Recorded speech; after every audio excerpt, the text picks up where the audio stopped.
For this project, me and my teammates decided to do chemistry of baking. What we learned was the chemistry of cookies, leveling, the Maillard reaction, cooling, dry ingredients, sodium carbonate, and the chemistry after baking. The chemistry of cookies involves melting fats, turning water into steam for air pockets, and using baking soda to help the dough rise. Heat denatures egg proteins, solidifying the dough, while the Maillard reaction between sugar and proteins creates color and flavor. These processes transform raw dough into a delicious cookie. Leavening agent, which is also known as a rising agent, is a substance that causes doughs and batters to expand and releases gases. This creates baked goods with a porous structure and impacts their flavor, shape, and texture. The Maillard reaction is a chemical process that happens when heat is applied to food, causing sugars and proteins to react and form new compounds. This reaction is responsible for the browning and developing of complex flavors in foods like toasted bread, grilled meat, and roasted coffee. It's why foods change color and taste when cooked.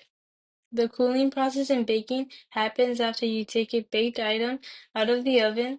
As the food cools, moisture inside it moves to the surface and the structure of the baked goods firm up. This helps the texture settle, making it easier to slice or serve.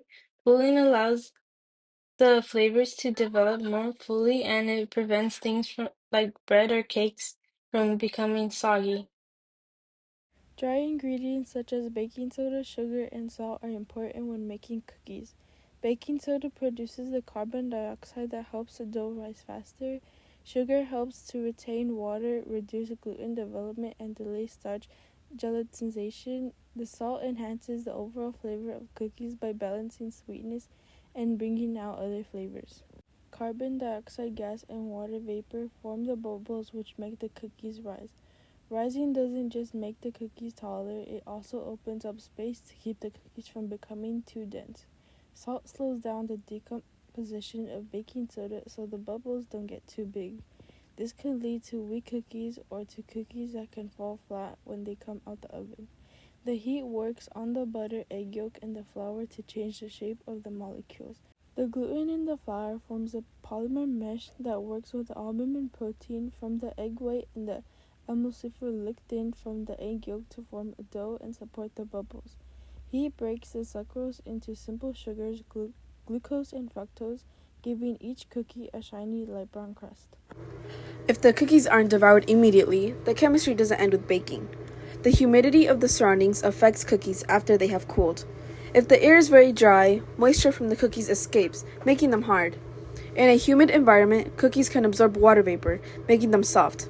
After cookies have completely cooled, they can be placed into a cookie jar or other container to keep them fresh and delicious. To make cookies, combine butter, sugar, eggs, and dry ingredients, such as flour, baking soda, sugar, and salt, in a bowl. Add any extras, like chocolate chips or nuts. Then scoop the dough into small balls and place them on a baking sheet, leaving space between. Bake in a preheated oven until golden brown. Then, let the cookies cool on a rack before enjoying. Here is the cookie recipe ratio.